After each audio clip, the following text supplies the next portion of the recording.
Una consulta.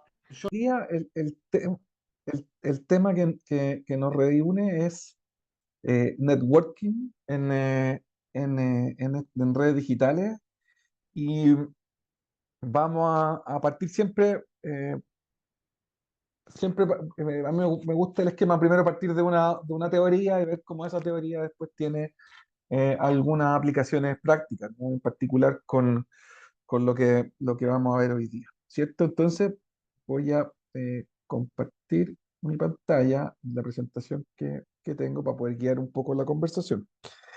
Y para eso,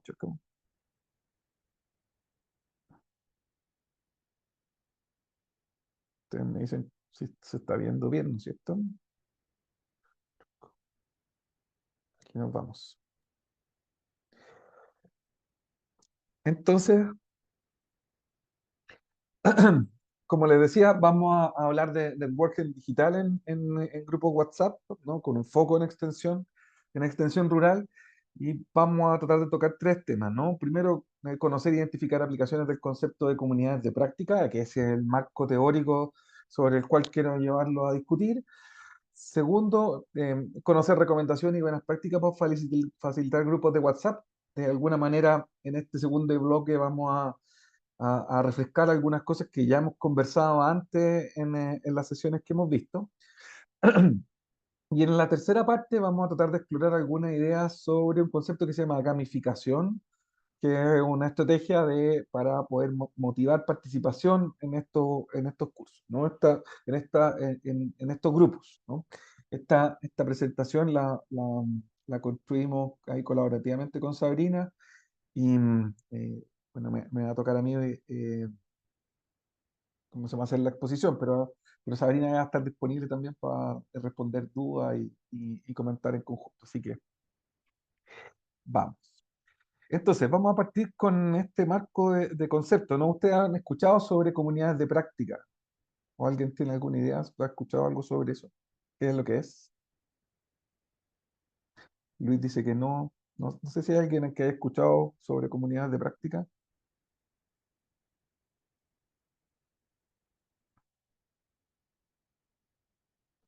Ah, yo creo. Bueno, y el concepto de comunidades de práctica, tal vez como idea es más o menos antigua, pero empezó a usarse con mayor, bajo un marco conceptual como más claro a partir de los años 90, y tiene un desarrollo que más bien va por el lado de la psicología, y en la psicología, digamos, organizacional ligada a las empresas, ¿no? Y cómo optimizar las formas de desarrollar trabajos, ¿no? Ese fue como el enfoque.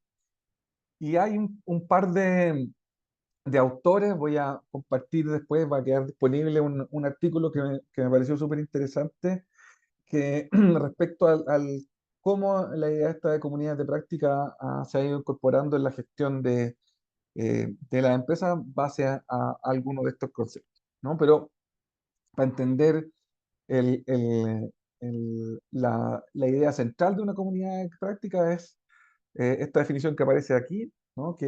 Eh, que una comunidad de práctica es un grupo de personas ligadas a una práctica común, recurrente y estable en el tiempo, y por lo que aprenden esta práctica de manera común, de manera colaborativa, ¿no? Eh, a mí me tiene como una idea que está asociado tal vez a un concepto más antiguo, que es como un concepto como más bien gremial, ¿no? Es como grupos de personas gremial en términos estoy pensando en un concepto eh, antiguo, ¿no? El gremio de los panaderos, ¿no? Es como las personas que se dedican a hacer el pan y que comparten esta práctica y comparten el saber hacer, ¿no es cierto? De cómo esto se va haciendo, ¿no? Eh, las comunidades de prácticas tienen algunas características que las hacen distintivas, que se desarrollan sobre temáticas que son importantes para sus miembros. Y esto quiero hacer una distinción sobre eso respecto a la idea de la importancia temática cuando viene desde fuera del grupo, ¿no? respecto a las cosas que realmente la gente le interesan y le importan, ¿no? Eh, quiero que queden con ese concepto muy importante porque tiene que ver con cómo un elemento importante de la motivación de la discusión de estos grupos tiene que ver con justamente con eso, ¿no? No es que venga un tema que llega desde afuera, sino que más bien lo que motiva el- es, es, eh, es la necesidad de conocimiento que es importante al interior del grupo, ¿no? Originalmente todos estos grupos o comunidades de práctica son auto-organizadas y ocurren naturalmente en las organizaciones dentro de espacios que no son muy, digamos, institucionales, ¿no? Y ocurren en lugares de trabajo donde, no sé, la gente comparte sus prácticas a la hora que se toma un café. Bueno, en el caso de ustedes, seguramente mientras comparten el mate en una pausa, la forma de hacer las cosas o el cómo lo están haciendo forma parte de la discusión normal de los grupos de personas que desarrollan una tarea. Como les decía, justamente esto va más allá de las estructuras formales y se ocurre con naturalidad.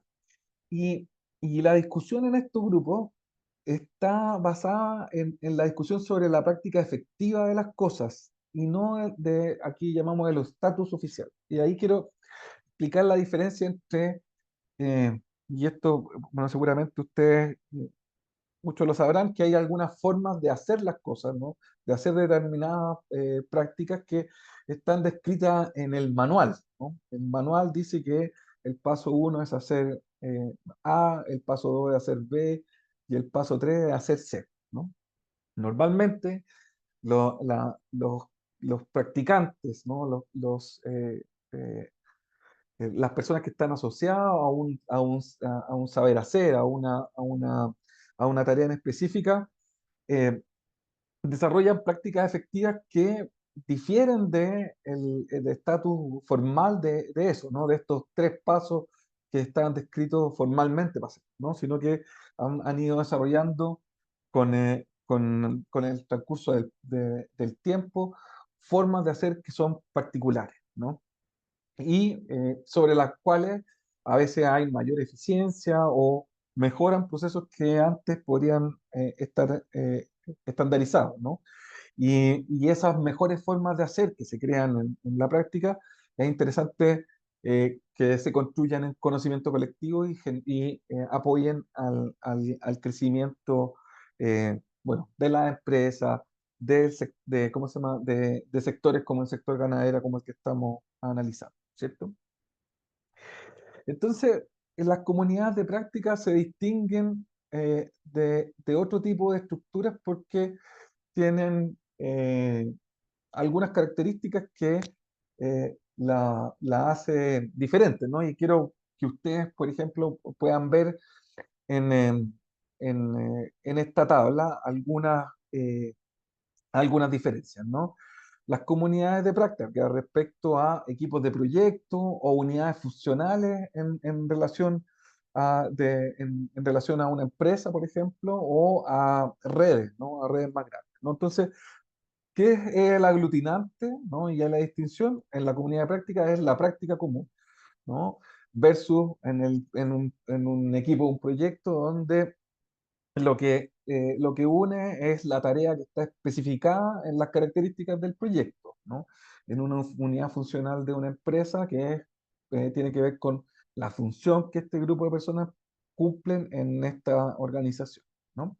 Y la red, ¿no? Que es una visión mucho más amplia que está establecida en relaciones entre actores que normalmente no pertenecen a la misma organización, pero que están conectados por las relaciones que logran construir, ¿no? Respecto a la duración de cómo estos grupos funcionan, las comunidades de práctica normalmente son estables en el tiempo y se mantienen eh, a lo largo de periodos largos mientras las personas estén desarrollando eh, esta, esta actividad, ¿no? Los proyectos están determinados normalmente por la duración que los define.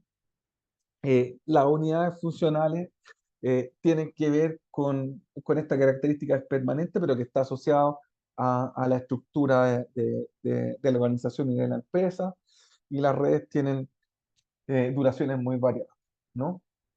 Y por último, en relación a la composición, ¿no? La comunidad de práctica es el mismo oficio, la misma práctica. En los equipos de proyecto normalmente se comparten distintos roles. En las unidades funcionales todos hacen exactamente lo mismo, y en la red normalmente lo que tenemos son diferencias. Entonces, si ustedes ven, ¿no? Todas estas cosas que a veces parecen más o menos parecidas, en realidad tienen sus distinciones, y la comunidad de práctica tiene características que son bien particulares, ¿no? Hay algunas ideas que están asociadas a la idea de comunidades de práctica y en lo que ahí se desarrolla, ¿no? Lo primero es que las comunidades de práctica están asociadas, ¿no? O se identifican como lugares donde se aprende, ¿no? Y se aprende, ¿no? Donde bajo esta idea de que el aprendizaje no es una actividad que se desarrolla en solitario, ya lo hemos conversado en algunas sesiones anteriores, sino que el aprendizaje es un fenómeno social, ¿no? Nadie aprende una práctica solo, ¿no? Nadie lo hace en solitario.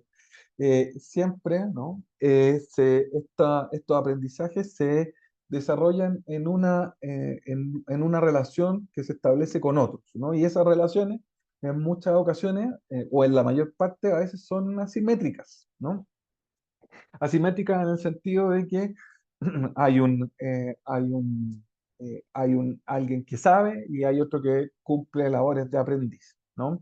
En general, mucho del aprendizaje que se desarrolla asociado al saber hacer, está esta relación de maestro y aprendiz, ¿no? Esto es común en ¿cómo se llama? En muchas eh, eh, eh, en muchas comunidades asociadas a esta idea como que yo les decía que como gremial, ¿no? De personas que hacen cosas que son comunes, ¿no? Y para que el aprendizaje sea efectivo, la necesidad de tener estos expertos, digamos, es muy necesaria, ¿no? Y en segundo lugar, estos aprendizajes se realizan o son más efectivos cuando se realizan desde lo que se llama como aprendizajes situados, ¿no? Son aprendizajes que se realizan o se desarrollan en el lugar de trabajo, de donde se hacen las cosas, ¿no? Versus los aprendizajes que son como conceptuales, que se hacen desde lo que ya se llama contemplación desapegada, ¿no? Cuando miramos de manera teórica el cómo se desarrollan las cosas, ¿no? El cómo se hace, ¿no? Esto nos obliga a que este aprendizaje se haga en contextos reales, ¿no? Donde, acá en Chile decimos donde las papas queman, ¿no? Y que tenga la posibilidad de generar feedback inmediato, ¿no? Entonces uno está desarrollando una práctica, no sé, por ejemplo, no sé, haciendo un descorne, haciendo, no sé, acá se llama la práctica del desbotone, que es una práctica común para evitar, ¿cómo se llama? O una práctica que se hace cuando los terneros están, antes de que empiecen a desarrollar el cuerno, se hace el desbotone, y es una práctica habitual para evitar, digamos, el tener que manejar animales con cuernos en el futuro, ¿no es cierto? Entonces, el recibir feedback de alguien que sabe en ese contexto en particular, en el momento en que se está haciendo, genera aprendizaje significativo en este proceso. En grupos grandes, ¿no? Hay un, en estos grupos de practitioners, ¿no? De gente que desarrolla una actividad dentro de una comunidad, hay lo que se llama un viaje desde afuera hacia adentro de este grupo, ¿no? Considerando que la periferia es el espacio donde están los aprendices y que se acercan hasta el centro del grupo, que es donde están los cabecillas, ¿no? La gente experimentada que es capaz de compartir de poner en valor y compartir el conocimiento con los grupos, ¿no? Entonces, lo que hay, y me gustó esta frase que refleja esta idea ¿cómo se llama?, de geografía dentro de los grupos, es que las personas en comunidades de práctica desarrollan lo que es un viaje, ¿no? Desde la periferia hacia el centro, ¿no? Entonces, cuando se inicia o cuando uno forma parte de estos grupos, primero observa a los veteranos sin decir nada, ¿no? Lo que uno hace o que las personas hacen luego es aplicar lo que se enseña. Cuando una vez que aplicamos podemos participar activamente en las conversaciones y finalmente se forma parte del núcleo de veteranos que enseñan, adrede o no, a los nuevos principiantes, ¿no?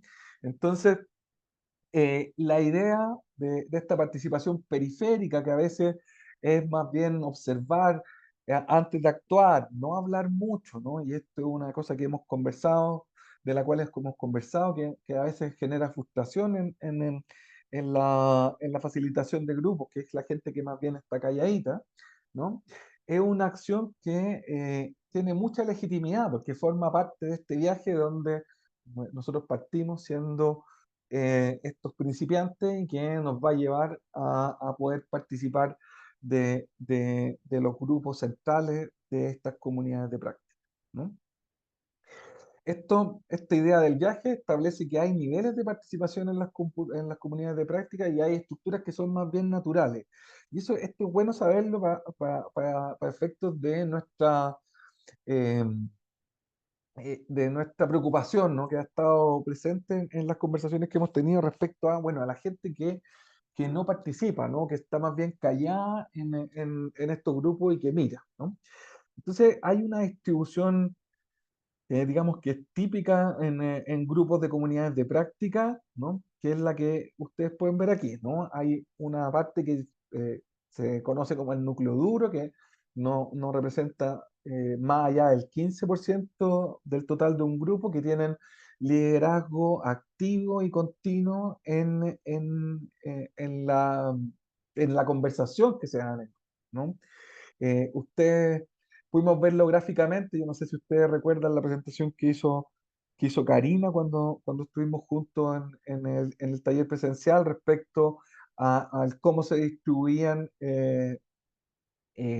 la distribución de mensajes en este grupo WhatsApp del plan, ¿no? Donde había un pequeño grupo, ¿no? Tal vez eran, bueno, listamos a los 10 primeros senders del grupo, pero era una parte muy pequeña, ¿no? de personas que ejercen este liderazgo y son los que llevan más activamente la conversación, ¿no? En segundo lugar, hay un grupo de miembros que son más activos, ¿no? Que está hasta 20% del grupo, donde gente que tiene entrada y salida, ¿no? Hace aporte, ¿no? Aporte, ¿cómo se llama? Hace estos aportes, luego se retira y tiene una ida y venida, ¿no? Y hay una gran parte, ¿no? La periferia, ¿no? Que más bien observa y genera aprendizajes que son silenciosos, ¿no? Lo importante es que, o el concepto clave aquí, es que hay legitimidad en la participación periférica, ¿no? Esta primera parte del camino, hay gente que no se siente con la suficiente confianza todavía para poder ir y poner sus puntos sobre la mesa, es por una parte natural y está bien que de alguna manera sea así, ¿no? En el mundo online, ¿no? En el mundo de estas comunidades de práctica online, hay un concepto que desarrollaron, un concepto en inglés para nombrar a estas personas, ¿no? Que se llaman lurkers, ¿no? Que es que son gente que aprovecha de estos debates sin contribuir activamente, ¿no? Y esta es bueno saber que esta participación tiene nombre, ¿no? Lurkers, ¿no? Son gente que de todas maneras está aprendiendo sin contribuir activamente al debate, ¿no? Entonces, gestionar el conocimiento dentro de comunidades de práctica tiene algunas dificultades y hay barreras que que están bien definidas, ¿no? Y siempre el factor humano es el que juega aquí, ¿no es cierto? Y hay cuatro elementos que hacen que más bien la gente sea reticente o que pueda tener reticencia a la hora de poder participar de estas comunidades, ¿no? La primera tiene que ver con un miedo que puede ser bastante razonable en algunos sectores, que es miedo a perder algunas ventajas competitivas personales, ¿no? En ciertos contextos, en algunos casos contextos laborales, el, el- el saber hacer personal puede ser una ventaja importante en tu contexto de trabajo, y efectivamente compartir tus pequeños secretitos no, tal vez no es la mejor idea, ¿cierto? En espacios como los que nosotros queremos facilitar, tal vez un tema que es menos, que tal vez sea menos importante, pero siempre hay que tenerlo en cuenta por si alguien sintiera que esa su saber hacer es un elemento distintivo o competitivo respecto a la actividad económica que está desarrollando, ¿no? Hay también un segundo elemento, que es la resistencia a usar ideas de otros, que está asociado al hacerse visiblemente o verse como de alguna manera como incompetente, ¿no? Esto quiere decir que efectivamente uno al copiarle al otro, ¿no? Demuestre de alguna manera que la forma en que estaba haciendo las cosas antes no eran una buena forma de hacerlas, ¿no? Entonces, yo prefiero, ¿no?, mantenerme en mi espacio, tal vez incluso menos eficiente, pero más seguro, ¿no? Con la idea de no ver o hacer demostración de estabilidad, ¿no? Eh, la tercera razón tiene que ver con esta idea del conflicto de expertos, ¿no?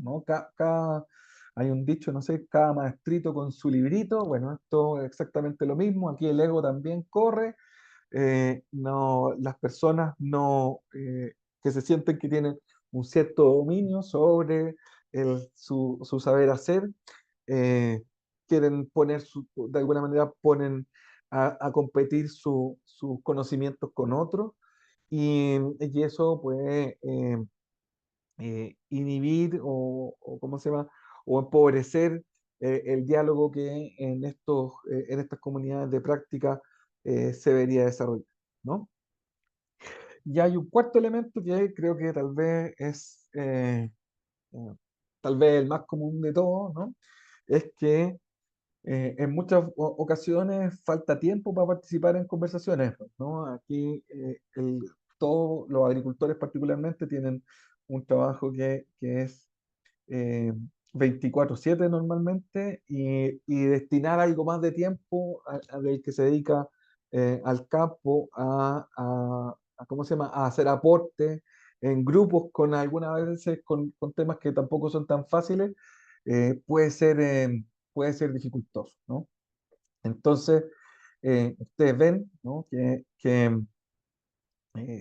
esta idea ¿cómo se llama?, de la comunidad está amenazada por cosas que son parte a veces de nuestra propia idiosincrasia, ¿no? Y para hacer esto un poquito más entretenido, seguramente eh, hay algunos que tal vez estas cosas les resuenan, y que eh, tal vez tienen alguna anécdota a propósito de este tipo de barreras, y que abrimos el espacio para que las pongan en común,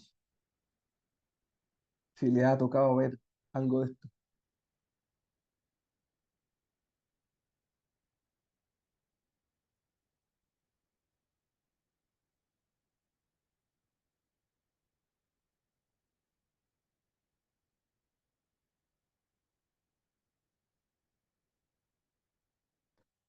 Luis está levantando ahí los ojos, eso es un signo inequívoco de estar recordando.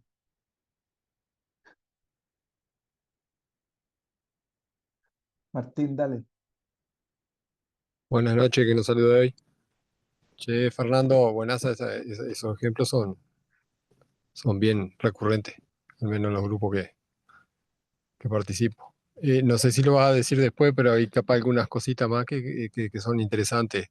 Por Ah, dale. ejemplo, hay personas que me han dicho, che, yo no participo porque no sé expresar en el mensaje lo que quiero exponer y tal, y ahí me quedo con eso y realmente no lo escribo, qué sé yo. Hay gente también que tienen faltas ortográficas o gramaticales media severa y tal, no se anima a meter la oración ahí. Mm. Quería agregar esas dos cuestiones ahí. Me ha pasado que a veces me pasan alguna información, alguna foto, algo, y me pasan un audio y yo por ahí lo pongo en el grupo ahí con los datos que me dan, tratando de hacer una redacción lo mejor posible, digamos. Pero me ha pasado esos casos que me han dicho. Ni que hablar de Perfecto, esos lectores silenciosos también. Varios me han dicho, mira que yo no coso, pero estoy atento ahí. perfecto.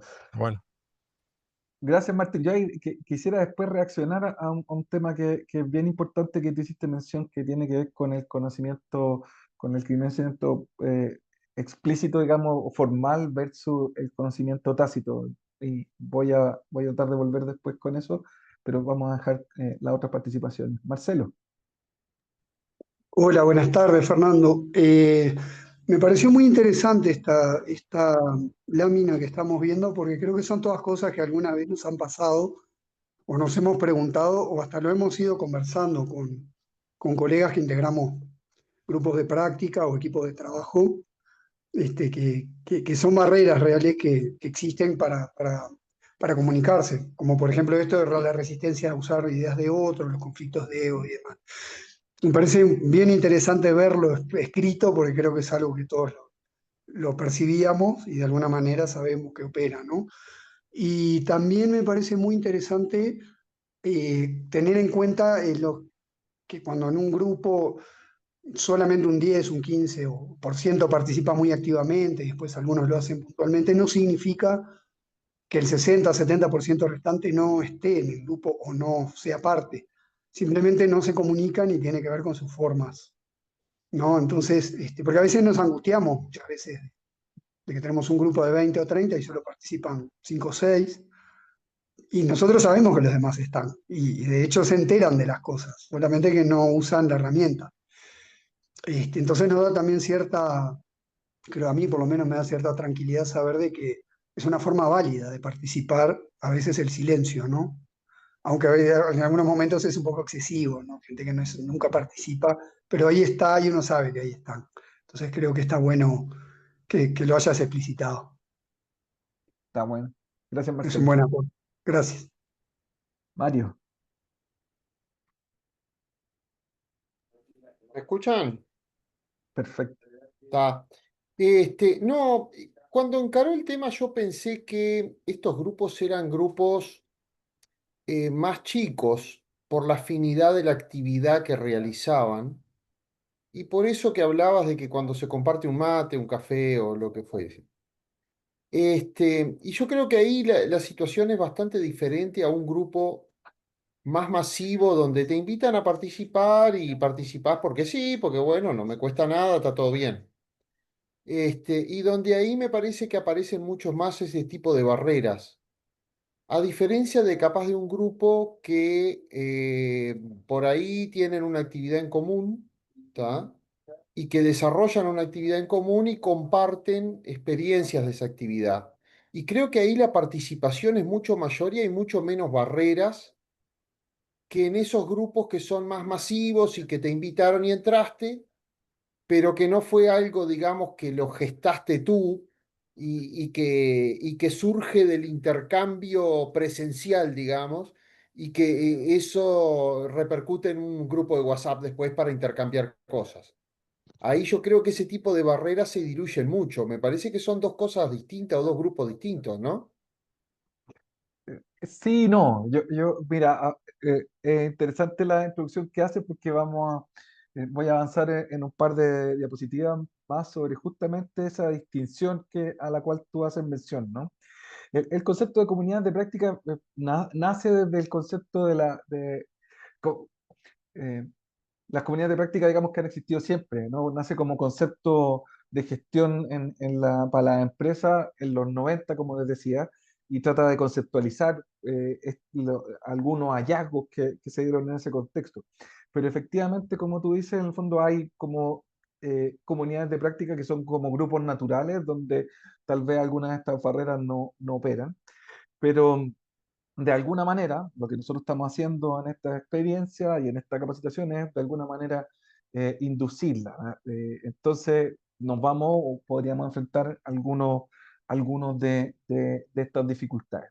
Pero vamos a profundizar un poquito más adelante sobre eso. Pero súper interesante lo que pone sobre la mesa, Marco. Luis.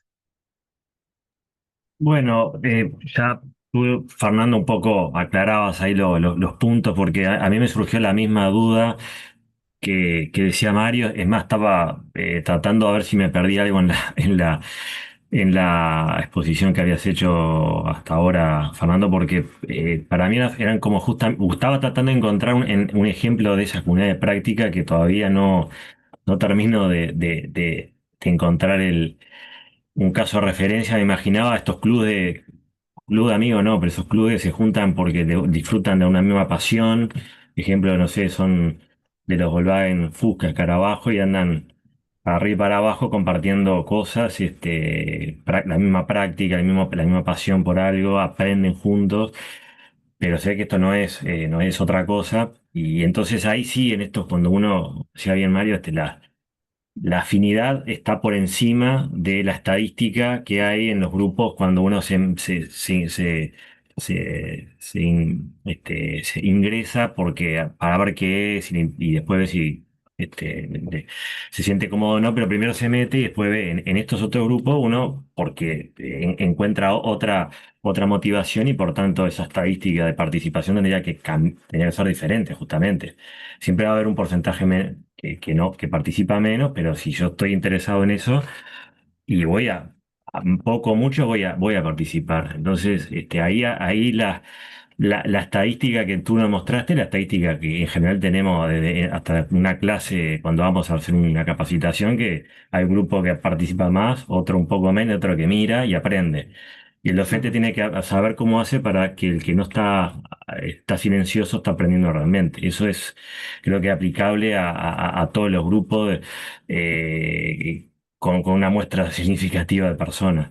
Entonces, está bueno que nos termine, para mí por lo menos, aclarar bien qué es este tipo de grupo de comunidad de práctica, porque todavía no lo, no lo No lo, decodifico. Gracias. Bueno, tal vez tú diste un muy buen ejemplo, ¿no? Yo me quedé dando vuelta con la idea de grupos que están más asociados a prácticas, digamos, profesionales, laborales o de intereses, ¿no? Como en más gremiales, digamos, cuando pensamos en ganaderos, pero un excelente ejemplo, no sé, es el grupo de aficionados a los escarabajos, donde también se dan lógicas de conversación donde seguramente están los expertos, los gurús de los escarabajos, que son los que llevan la conversación, y hay un grupo me imagino, ¿no? A mí me encantaría formar parte de ese grupo, ¿eh? Y comprarme mi primer escarabajo y tratar de participar de las discusiones que ahí ocurren y aprender cómo se arreglan y qué sé yo, porque efectivamente eh, me encantan los escarabajos y no lo sé, ¿no es cierto? Y hay ahí un camino que recorrer, digamos, a partir desde la periferia hasta llegar a estar en el centro de los capos de los escarabajos, ¿no? Lo mismo se puede aplicar, digamos, en este contexto a grupos de ganaderos, ¿no?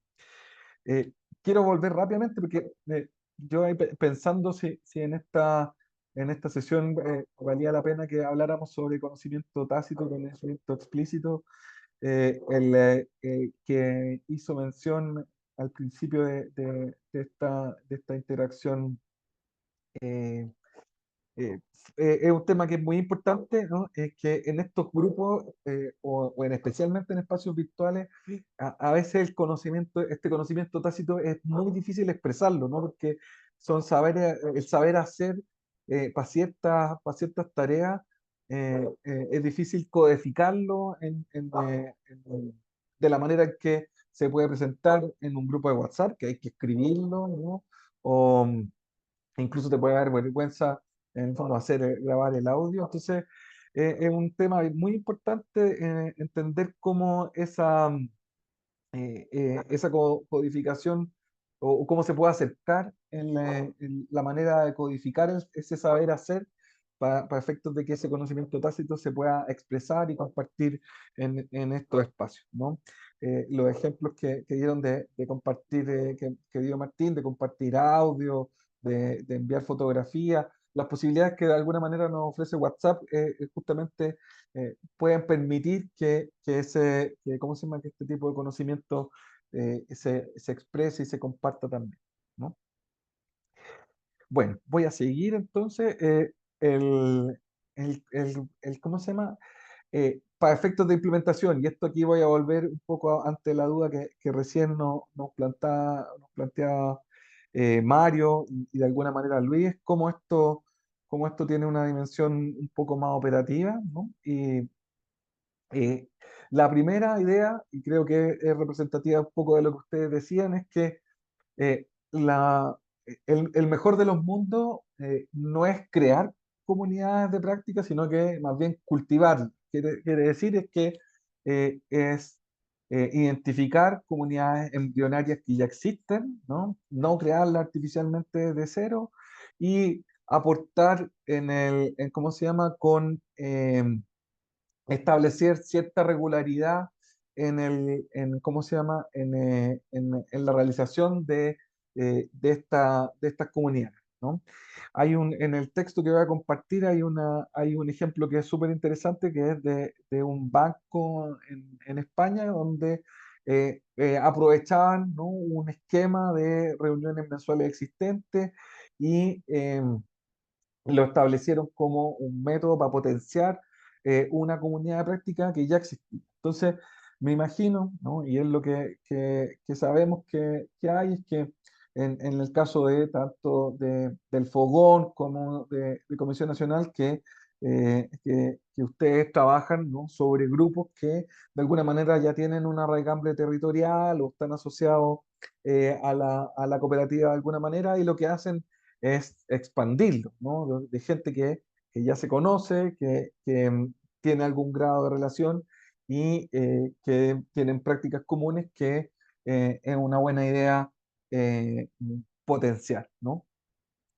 El segundo lugar es que eh, hay que enfocarse en llevar la conversación a los temas que son importantes para ellos. Y esto, bueno, creo que ya lo venimos conversando desde de la primera sesión. Hay que hacer este levantamiento de las temáticas que la conversación, a la cual la conversación eh, va a generar mayor atención, ¿no? Y estas temáticas no son estáticas en el tiempo, sino que tenemos que tener flexibilidad para verlas evolucionar, ¿no? Los temas no son siempre los mismos y van cambiando en el tiempo y tienen que ver con la coyuntura, ¿no? En tercer lugar, el animador es un tema que es central, ya lo hemos también conversado, discutido, el rol de facilitador que muchos de ustedes están desarrollando es muy importante y este animador tiene que ser, para que sea efectivo, tiene que tener un cierto respeto interno en la comunidad, ¿no? Tiene que ser un miembro que sea reconocido, que tenga credibilidad, ¿no? Porque aquí dice, bueno, es uno de los nuestros, tal vez no es necesario que sea un agricultor, pero es alguien que la comunidad siente como parte de sus miembros, ¿no? Y eh, muy importante también, ese animador tiene que conocer las dinámicas de las relaciones internas, ¿no? Porque justamente le va a permitir poder moderar de una mejor manera lo que dentro de este grupo ocurra, ¿no? En cuarto lugar, como ya vimos, ¿no? Hay distintos niveles de participación en los grupos y esto hay que saber legitimizarlo, ¿no? Darle valor, ¿no? Aceptar y invitar a tener una diversidad de participaciones, valorar a los observadores o los silenciosos y también a promover conversaciones privadas, ¿no? Entre lo que decíamos, bueno, este diálogo, hay algunos actores que van a tener, ¿cómo se llama?, diálogos de expertos y que ese diálogo de expertos debe potenciarse y debe permitirse, ¿no? Y esta relación que se establece entre los facilitadores, los moderadores de grupo, ¿no? Permitiendo el desarrollo de estas conversaciones es un rol que es muy importante, ¿no? Y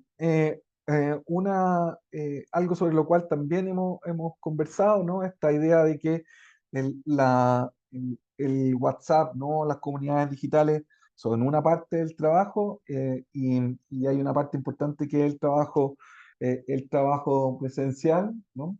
Es que las estructuras son escalables, ¿no? Y que tienen distintas dimensiones, ¿no? Y acá la buena teoría lo que propone es desarrollar al menos tres grupos, ¿cómo se llama? Tres niveles, ¿no? Donde grupos pequeños, grupos de aprendizaje, ¿no? Grupos de 4 o 8 personas, donde desarrollar confianza local, de gente que se conoce y que no va a tener estas barreras que mencionamos antes para construir confianza y compartir conocimiento es un elemento bien importante y eso se puede desarrollar en una fase presencial, ¿no? Comunidades de práctica que tienen un alcance territorial que puede ser mayor, ¿no? Regional, ¿no? Comunal, eh, eh, yo ahí me pierdo ahí ¿cómo se llama? En las divisiones político-administrativas que pueden haber en Uruguay, pero que tienen un espacio mucho más amplio geográficamente, donde los encuentros presenciales junto con las comunidades virtuales son un espacio para aprovechar. Y ¿por qué no pensar en espacios virtuales más grandes donde una red de prácticas que puede tener alcance nacional, que desarrolle un trabajo que es exclusivamente virtual, puede compartir el saber hacer de, eh, las personas que desarrollan este tipo de actividad, ¿no? Otro elemento que aparece como importante o interesante para poder hacer implementación de comunidades de práctica es aplicar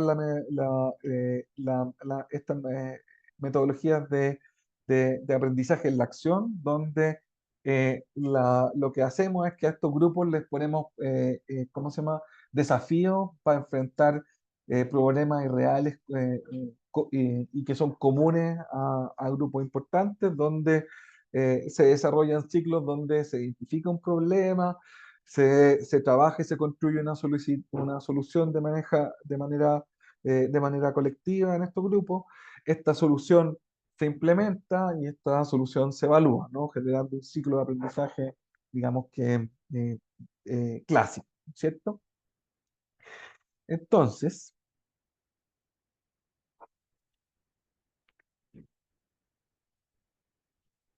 teniendo en cuenta estos elementos que son como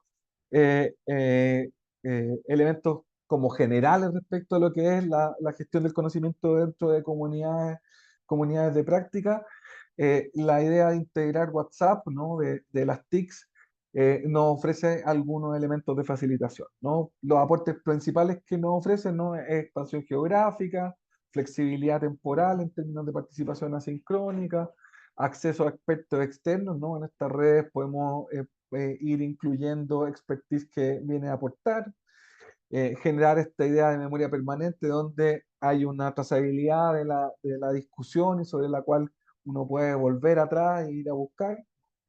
Este repositorio documental donde existen eh, recursos compartidos y que quedan disponibles de manera permanente, ¿no? Entonces, estos grupos en WhatsApp lo que nos permiten es establecer esta red de práctica a gran escala donde en grandes grupos de personas pueden participar, ¿no? Y tiene un efecto psicológico importante que es ampliar el sentido de pertenencia comunitaria para efectos de eh, eh, eh, lo que tenemos, ¿no? Un gremio, una actividad que núclea a grupos muy grandes de agricultores que están distribuidos en un espacio geográfico muy amplio, ¿no?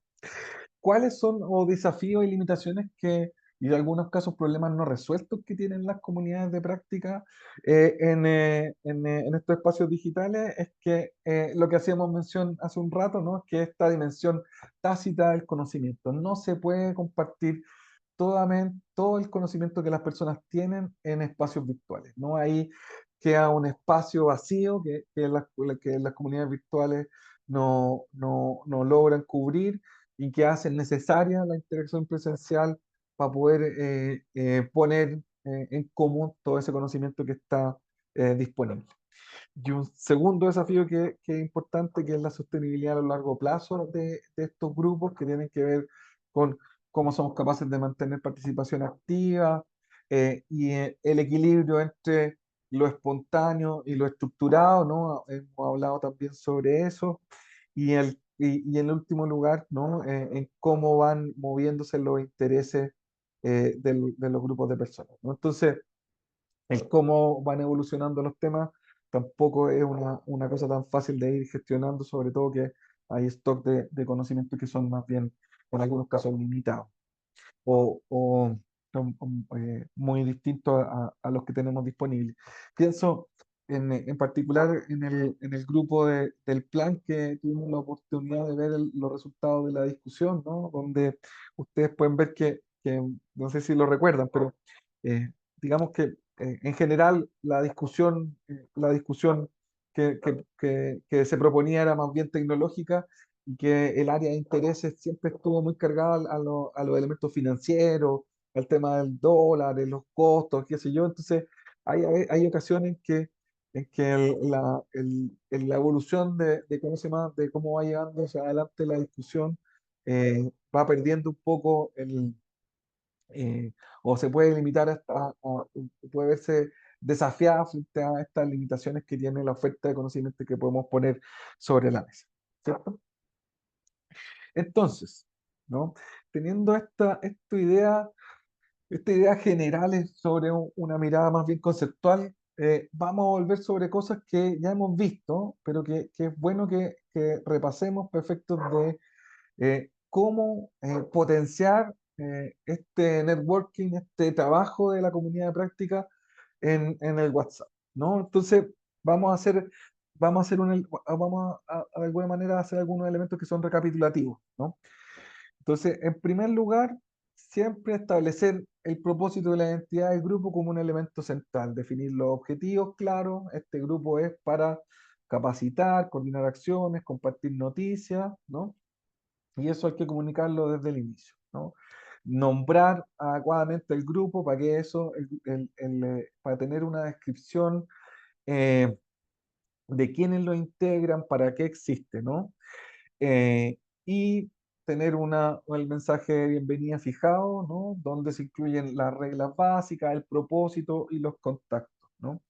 Eh, en el WhatsApp, y esto es pura recapitulación, usar la función descripción del grupo donde todos conozcan los objetivos y las normas desde el principio. Esto ya lo sabíamos y tuvimos una clase especialmente dedicada a eso y ahí tuvimos retroalimentación dedicada a este punto, ¿no?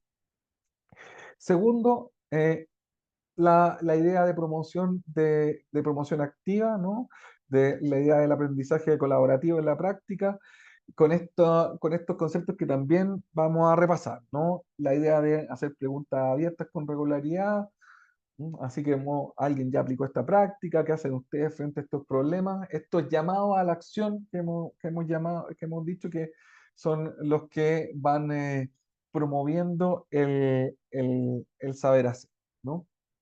Promover la respuesta entre pares y no solo el facilitador. Entonces, identificar ¿cómo se llama? A quién hace o genera esta interacción entre pares y darle ¿cómo se llama? Un empujoncito, un reconocimiento para efectos de tener esa, ese reconocimiento, ¿cierto? Usar encuestas, imágenes, notas de voz para facilitar que personas participen, ¿no? Incluso con baja alfabetización escrita, como ustedes recién mencionaban, ¿cierto? Entonces, el tip aquí es alternar texto, imagen y audio. Trabajamos sobre el tema de los videos, sobre la infografía, ¿no? Esto permite que todo el mundo participe. Volviendo al tercer punto, ¿no?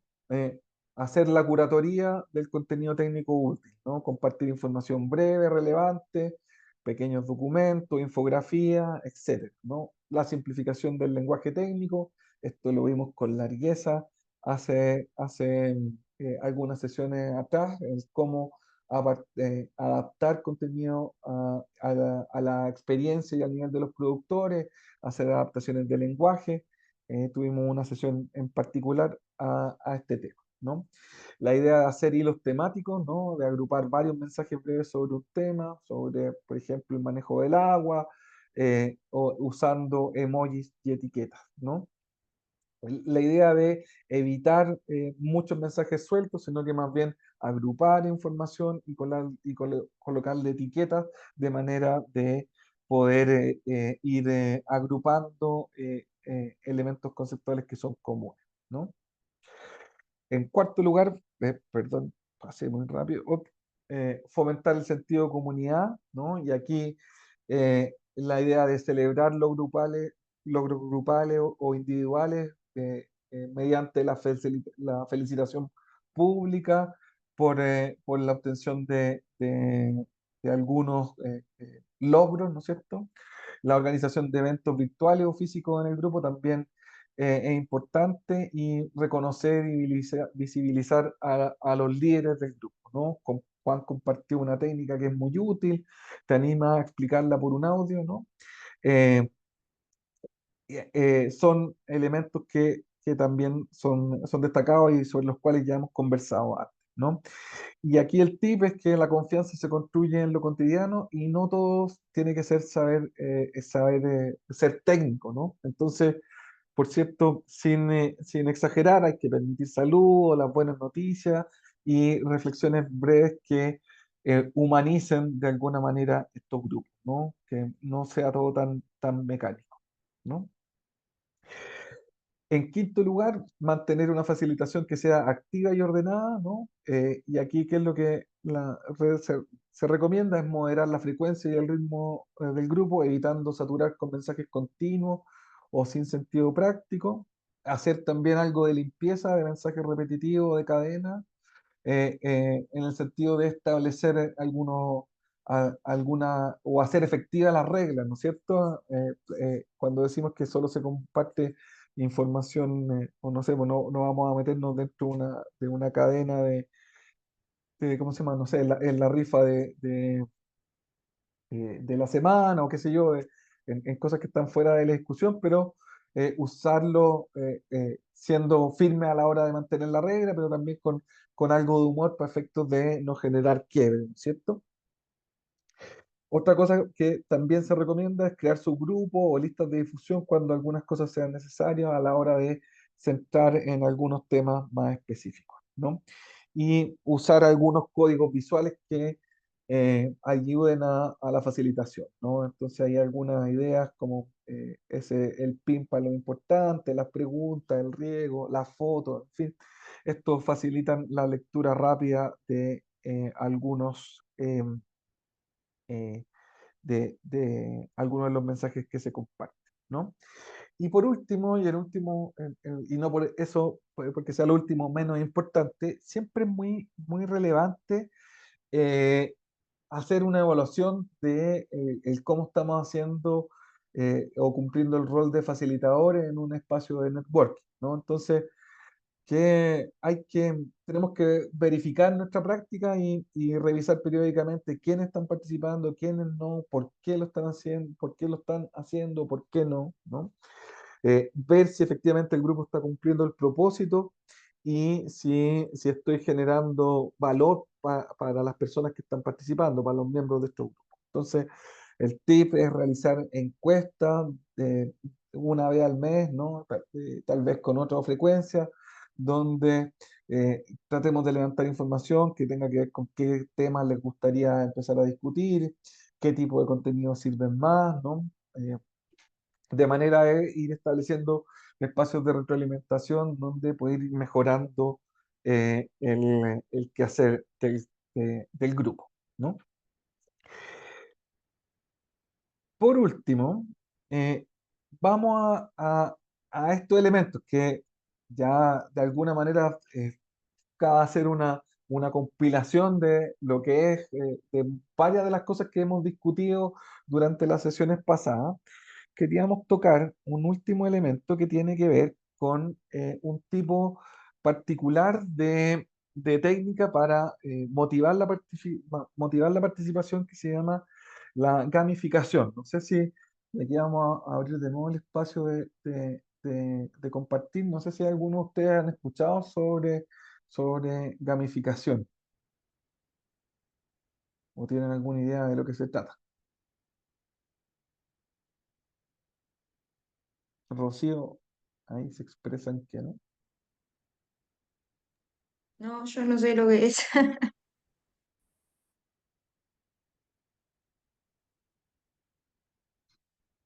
Nadie ha escuchado sobre esto.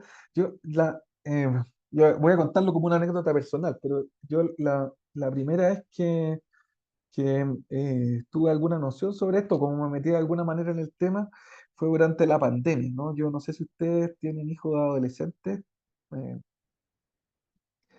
pero y no sé si han escuchado sobre un juego que se llama, pucha, ahora se me fue el nombre exactamente, pero es un juego en línea que se trata de una sala donde los muchachos entran y son un personaje, ¿no? Donde la idea es, ¿cómo se llama? Básicamente dispararse entre todos y llegar al final como el último que quedó parado, ¿no? No, pucha, no recuerdo exactamente cómo se llama el juego en este momento, pero fue una cosa que durante la pandemia, con los niños encerrados y con pocas posibilidades de salir a la calle a jugar con otros, al menos mis hijos estaban completamente enviciados en algún momento, ¿no? Y había que hacer esfuerzos importantes para poder mantenerlos alejados del juego, ¿no? Y eh, eh, con mi pareja empezamos a buscar algo de información respecto a los niveles de adicción que generaba este tipo de cosas y llegamos a varios artículos bien interesantes que hablaban de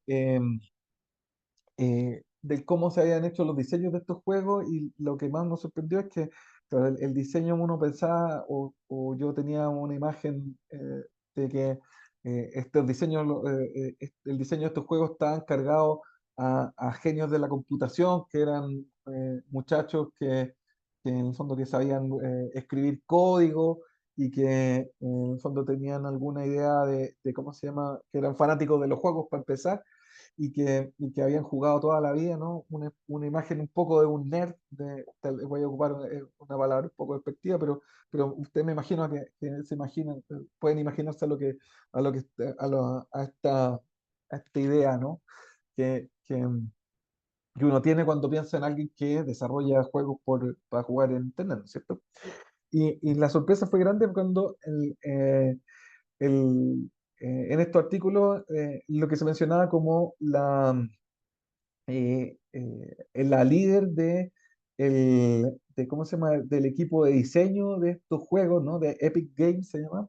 Era una psicóloga, una doctora en psicología, una mujer francesa la verdad que es de mediana edad, que estaba lejos de ser o de parecer a estas personas que uno tiene la idea de que son los desarrolladores de estos juegos, ¿no?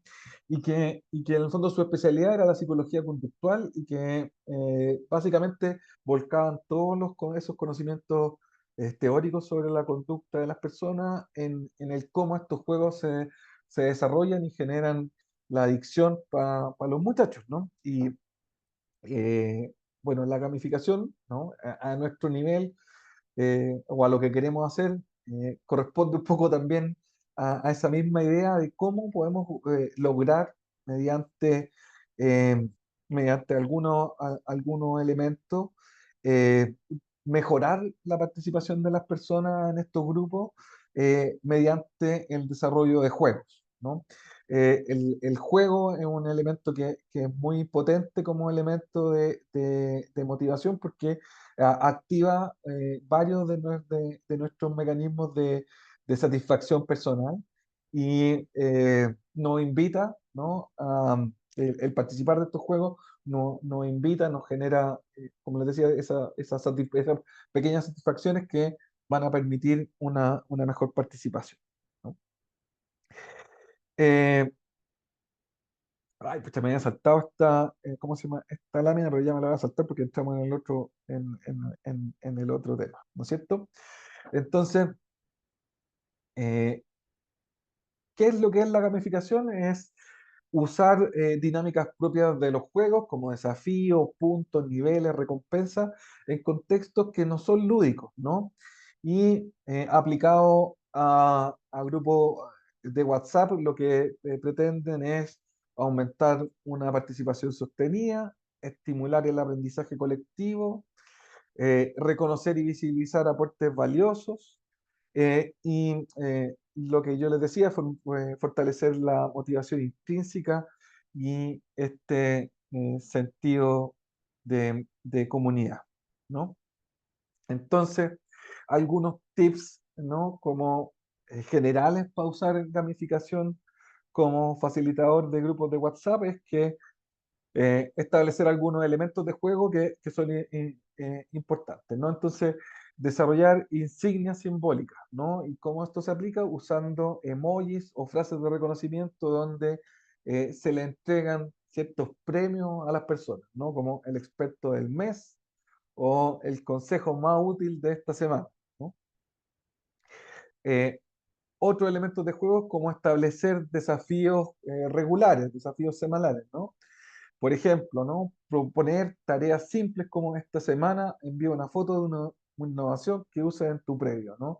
Aquí hay un llamado a la acción, como ya hemos visto, y proponer esta tarea, ¿no? Después este desafío después se convierte en un juego que tiene alguna recompensa, ¿no? Desarrollo de rankings informales, ¿no? Eh, Aquí un elemento clave es que sin fomentar una competitividad que es agresiva, ¿no? Que se convierta, digamos, en una carrera donde en el fondo no importa lo que pase o que la gente haga cualquier cosa por ganar, porque eso desalienta, desalienta la participación, se pueda destacar a la gente que participa de forma más humorística, más constructiva, ¿no? Que aporte más al grupo, ¿no? Y todo esto, ¿no? Acompañado de estas recompensas que son más bien simbólicas dentro de un espacio de facilitación como el WhatsApp, ¿no? Menciones en el grupo, posibilidades de proponer un próximo tema o generar un sticker personalizado que aporte a la construcción, ¿no? Tal vez después en el grupo de WhatsApp voy a compartir un sticker personalizado que me construyeron alguna vez en un grupo. Eh, yo creo que yo le he comentado que participamos en grupos de WhatsApp de productores arroceros en Chile y me gané un sticker, ¿no? A propósito de que cuando hacíamos días de campo, en vez de terminar con un asado, que es como una cosa que normalmente se hace acá, cambiamos los asados por paella y me tocó ser ¿cómo se llama? Entonces, el cocinero de paella y me hicieron mi sticker, se los voy a compartir después en el, ¿cómo se llama? En el grupo para que le echen un vistazo, pero hacer este tipo de reconocimiento, de recompensas simbólicas son muy potentes a la hora de generar identidad en el grupo, reconocimiento a las personas y valoración, ¿cierto? Eh, y otra cosa que también se recomienda es establecer como eh, niveles de participación, ¿no? Poner algunas etiquetas donde hay roles que se van intercambiando, donde identificamos a estos principiantes, los novatos, a la gente que tiene el rol de colaborador, quienes dinamizan, mentores, en fin, ¿no? Y ahí una manera de poder ir llevando este dato, ¿no? Y aquí como un tip es usar una tabla simple en Excel o una hoja de cuaderno para poder llevar un registro semanal de la participación, para poder hacer un seguimiento de quién está aportando más a la conversación, ¿no?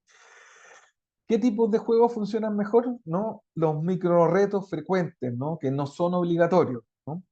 eh, Hacer también reconocimiento inmediato, aunque sean simbólicos, ¿no? Eso es, tener un feedback recurrente y que sea como inmediato, ¿no? No es que ya me olvidé, me olvidé que puse un mensaje no sé, pues al día siguiente aparece un reconocimiento, ya pierde un poco el sentido, ¿no? Y ahí nos demanda un poquito más de, de de estar bien atento al avance de las conversaciones, ¿no? Por cierto, usar el sentido de humor, el sentido del humor y un lenguaje cercano, por cierto que ayudan a que este tipo de juegos funcionen mejor, ¿no? Y lo que ya hemos reiterado varias veces, ¿no? La inclusión de todos los niveles de alfabetización, como usar audio, imágenes, para que permitan que todos de alguna manera puedan participar, ¿no? Entonces, un ejemplo práctico de esto es establecer, por ejemplo, un reto de la semana, ¿no? Comparte una idea innovadora sobre bienestar animal y participa por un reconocimiento digital y establecer un ranking de puntos, ¿no? Un punto por comentar, 3 puntos por responder preguntas y 5 puntos por compartir contenido útil. De esta manera se guarda esa información y luego se entregan los reconocimientos, ¿no? Un segundo ejemplo práctico, ¿no? Dinámicas semanales con propósito, ¿no? Organizar el grupo como si fuera una aventura compartida, donde cada semana se tiene una misión, ¿no? Entonces, la semana de la idea, donde cada persona comparte una propuesta relacionada con un tema específico, ¿no?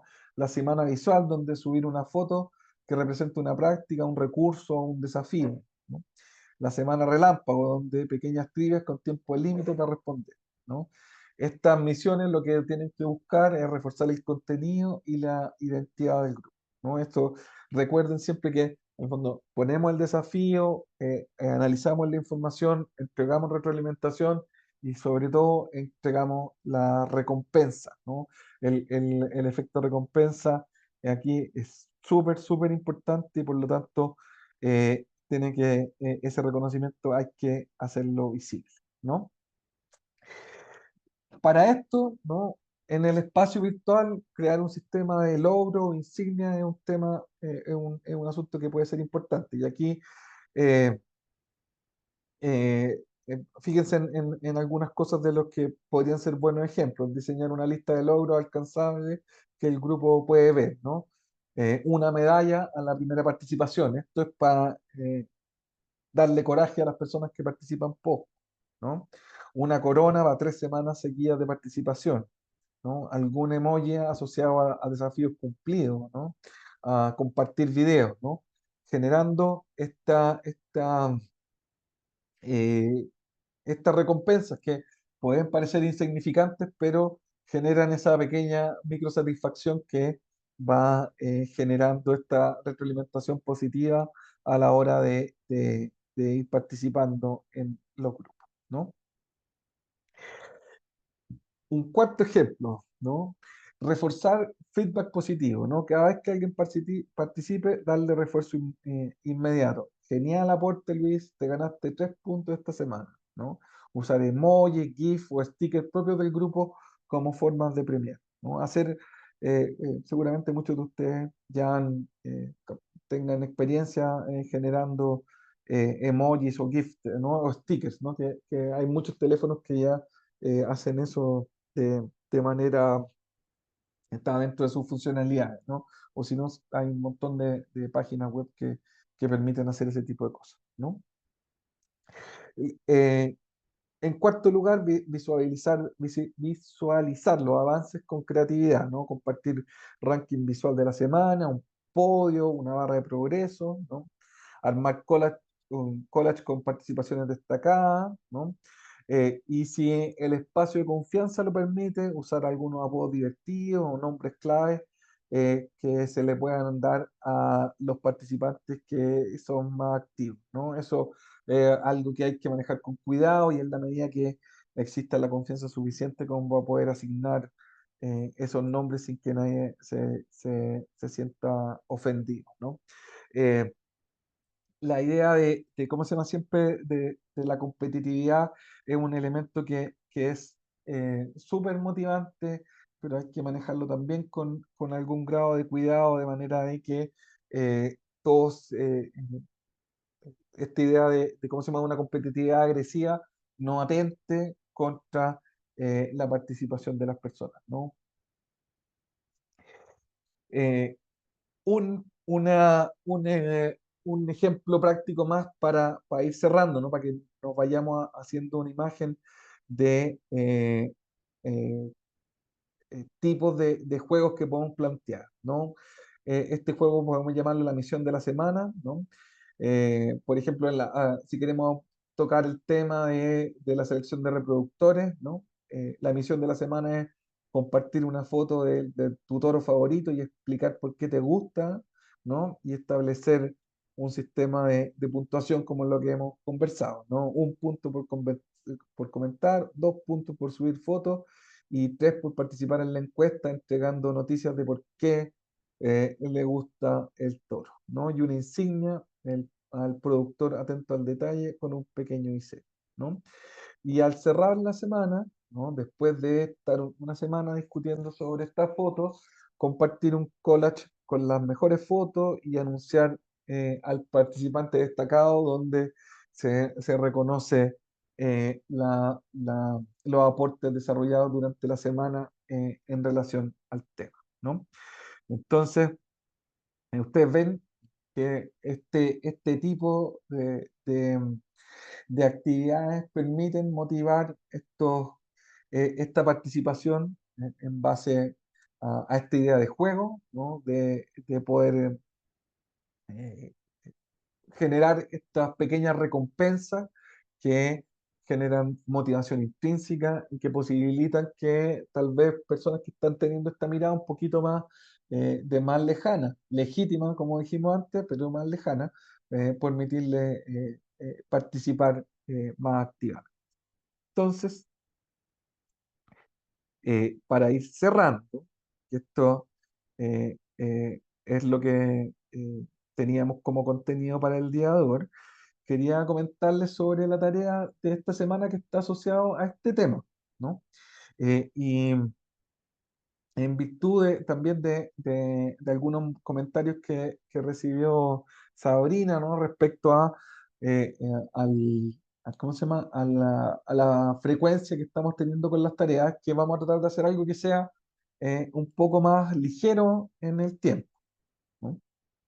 Y en ese más ligero en el tiempo en términos de que no va a ser como regularmente hacemos, que es la tarea para la próxima semana, sino que más bien sea una tarea que vayamos pensando con un poquito más de tiempo, en tanto en su realización como su aplicación. Entonces, por grupo, ¿no? Asociado a los grupos de WhatsApp que están ustedes llevando adelante, es que la idea es que puedan diseñar un juego a desarrollar, ¿no? Que está asociado a la estrategia de comunicación que ustedes ya están desplegando, ¿no? Entonces, que sea tingente a lo a los temas que estén llevando a él.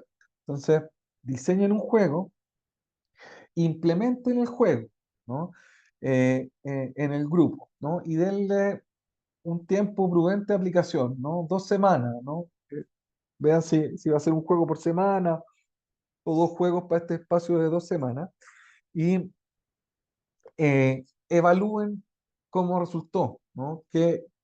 Cuáles son los efectos que tuvo en el grupo eh, la, eh, la realización de esta actividad en términos de motivar la participación, de ver si hay, ¿cómo se llama? Los participantes regulares siguieron aportando, si hubieron nuevas interacciones que se generaron a partir de eso, y generemos un pequeño reporte de retroalimentación respecto al resultado de este uso, del uso de esta estrategia, ¿no? Entonces, el objetivo es que esta actividad nos permita comprender las dificultades que tiene su implementación y cuáles son los efectos que eventualmente pudo tener, ¿no? Entonces, si esto está claro, ¿no? Abrimos el espacio para comentarios y dudas respecto a lo que estuvimos conversando hoy para poder ir haciendo el cierre.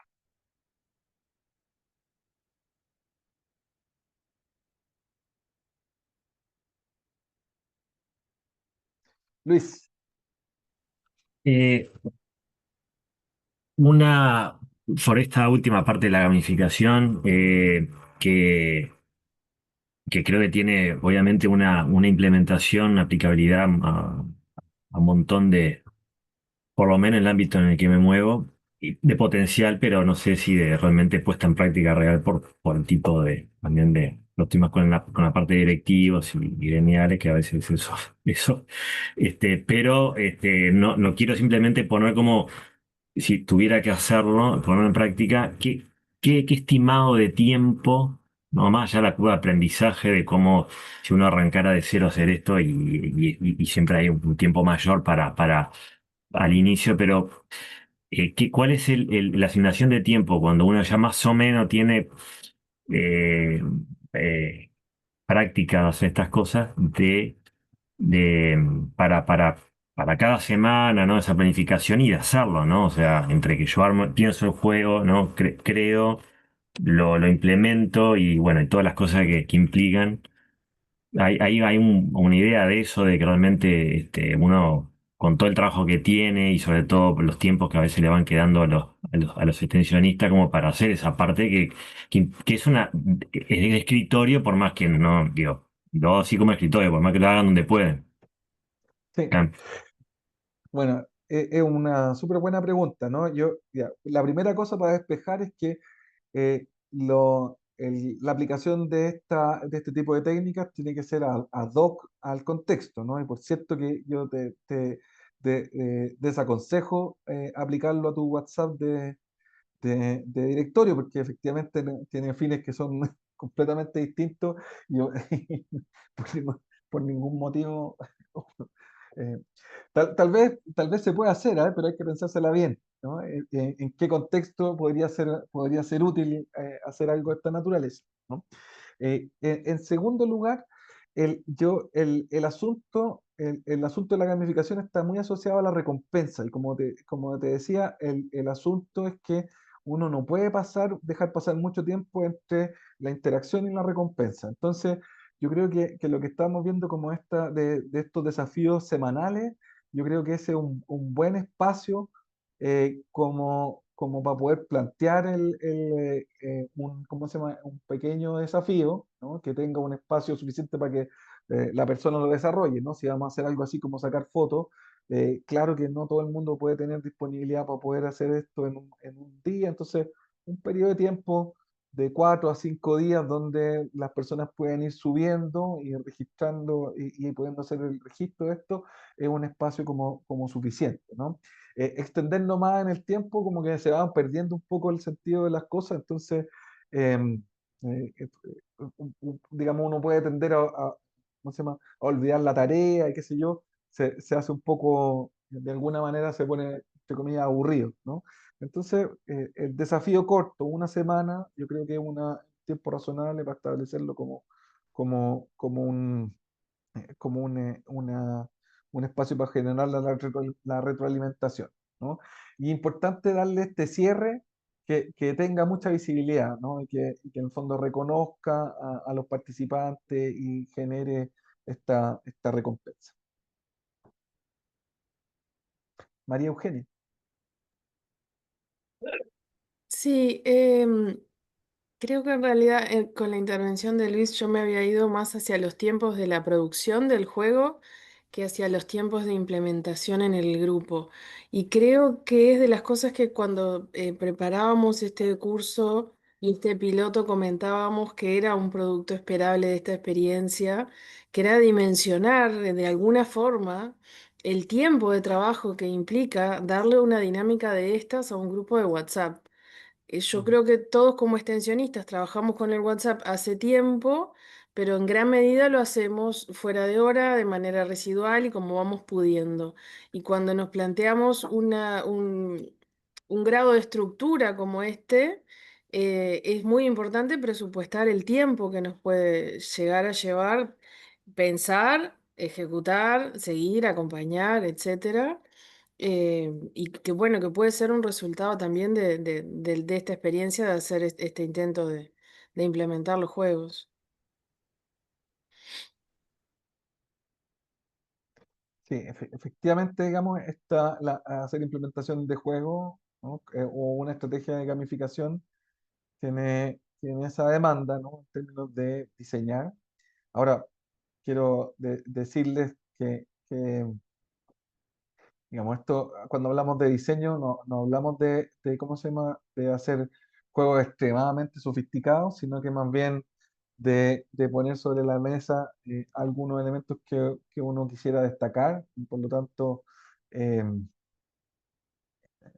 claro, aquí no se trata de diseñar ¿cómo se llama?, no sé, una partida de ajedrez, sino que más bien eh, comparta fotos, ¿no? Haga comentarios sobre, ¿no? Lo que sí requiere de tiempo es estar atento a las interacciones que se generan, a recoger esa información, procesarla para poder terminar con el proceso de la entrega del reconocimiento que termina el juego con la entrega del estímulo, ¿no? Eso sin duda que tal vez es lo más demandante en tiempo, ¿no? Eh,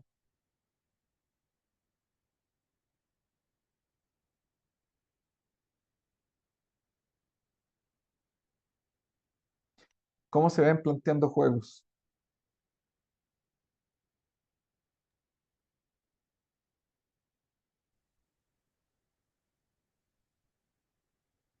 Como pregunta abierta, ¿no? Hay otro tema que es cómo nos llevamos los adultos con el juego, ¿no? Que a veces no es fácil plantear las cosas en términos lúdicos en los espacios de extensión. ¿Y por qué crees tú, María Eugenia? Si quisieras profundizar un poquito más sobre eso. No tengo muy claro por qué, pero creo que a veces, una vez vencida la resistencia, cuando la gente se engancha con la propuesta se disfruta, pero a veces hay como algunas resistencias y algunos cuidados a tener en algunos espacios más formales. De todo se aprende.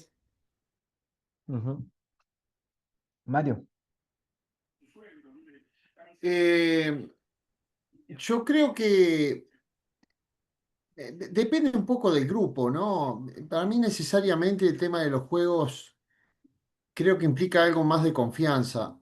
Tal vez es un tema particular o muy personal, pero el grupo que se formó para la realización de este curso, en mi caso, integra una cantidad de gente que no ha tenido instancias de intercambio, digamos, anteriores, fluidas o digamos, en corto periodo de tiempo.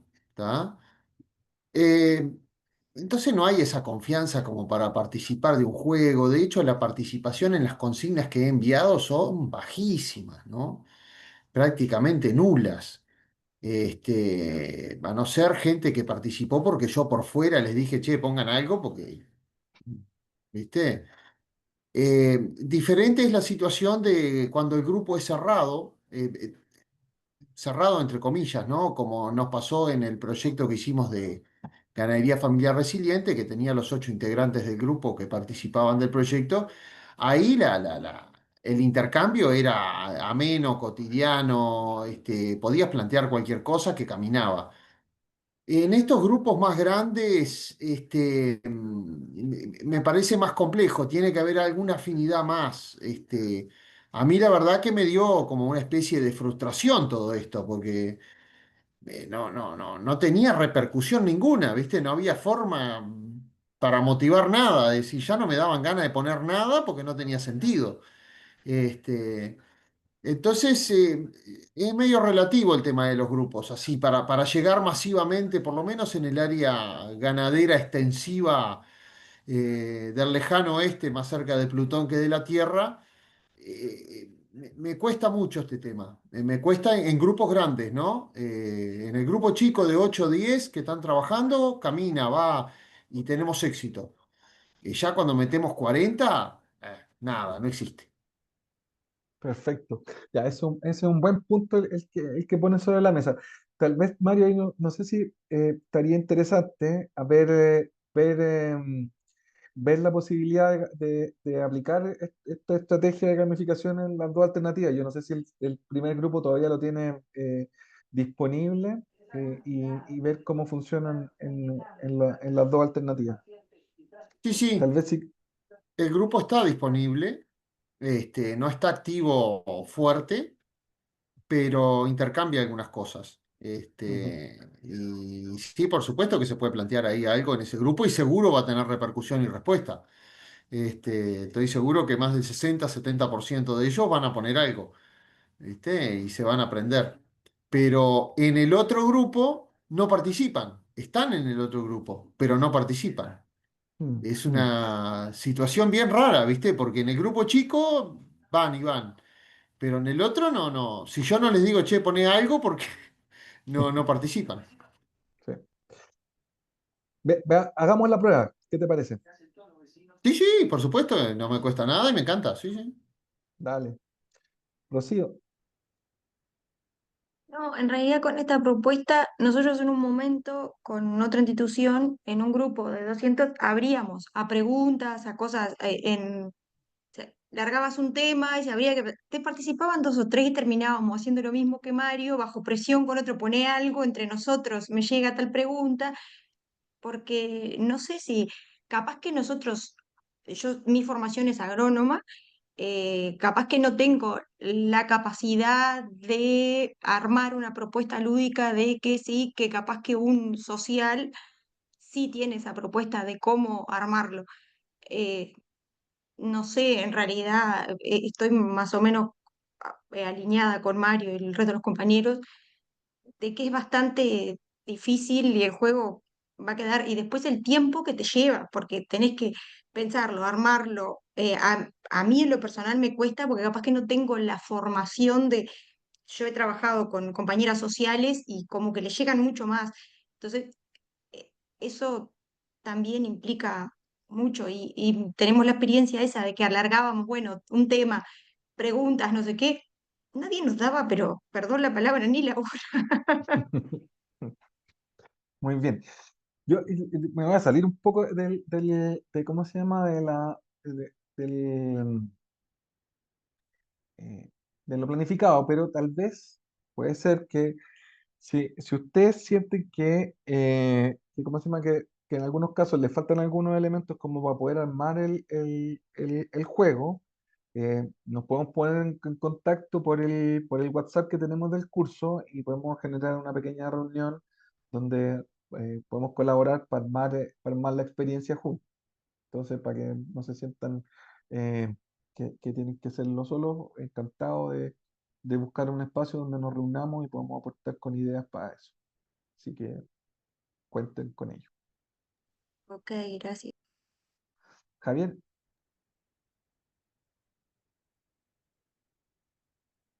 no, está sin audio, no te escuchamos. Estás muteado, Javier.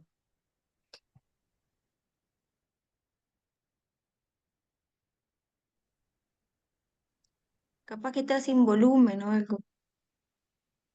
El parlante era, se escuchaba abajo y estaba Ahora, el parlante conectado, ahora sí. ahora sí.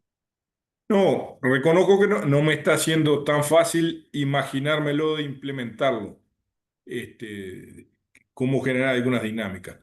Pero me siento un poco como me sentía de repente cuando me planteaban hace algunos años, yo qué sé, dinámicas grupales presenciales, ¿no? de ejercicios, de cosas que no tenían nada que ver con el tema, pero que descontracturaban el grupo, de hacer gimnasia, saltitos, jueguitos, cosas que no tenían nada que ver, y después se pasaba al tema y empezaba a trabajar en serio, por decir de alguna manera. Entonces, Ujú. me da la impresión que esto va un poco por ahí, que hay que animarse y tirarse al agua. De repente no es la pregunta científica que tenemos que hacerle, sino, bueno, quién pone el mejor atardecer o quién pone no sé qué cosa. Y algunos se van a enganchar y otros no, pero desafíos de ese tipo me parece que puede funcionar. Habrá que Sí, aprender y animarse a tirarse con esto. sí. Qué buen ejemplo diste, Javier, ¿no? Yo creo que a mí me ha pasado lo mismo, ¿no? Que justamente cuando uno empieza en la presencial con la dinámica para romper el hielo y qué sé yo, que a veces uno piensa, bueno, ¿qué voy a hacer esta estupidez? ¿No? Bueno, eh, nos vamos a ver ridículos y qué sé yo, que uno tiene un poco de temor a esa, a que, claro, salir un poco del rol que uno tradicionalmente tiene, que es más profesional, que quiere llevar la discusión al mundo donde uno tal vez tiene más confianza, que puede ser lo técnico. Y claro, uno después se sorprende de la efectividad que tienen y cómo efectivamente ese tipo de dinámicas rompen el hielo y que la gente entra en ese juego más fácil de lo que uno esperaría. Veamos si en el virtual también funciona tan bien. Puede ser, tal vez no.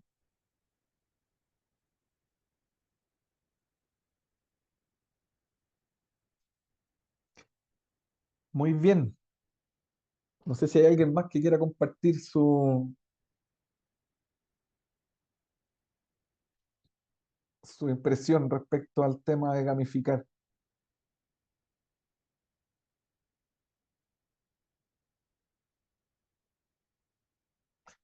Ya estamos entonces, son las 8:35, nos pasamos solamente 5 minutos esta vez. Les doy las gracias a todos y a todas por estar aquí. Eh, Vamos a subir la tarea en un rato, junto con la presentación del día de hoy, el video. Y como les decía, la idea no es, ¿cómo se llama?, poner presión para la realización de esto, sino que más bien para que lo piensen con calma, lo apliquen y que después tengamos una reflexión de cómo estas cosas funcionan, ¿cierto? Y está abierto el canal si hay necesidad de ayuda para discutir sobre la tarea y cómo se plantea el juego. Ustedes nada más que me avisan por el WhatsApp y nos juntamos un ratito y lo pensamos.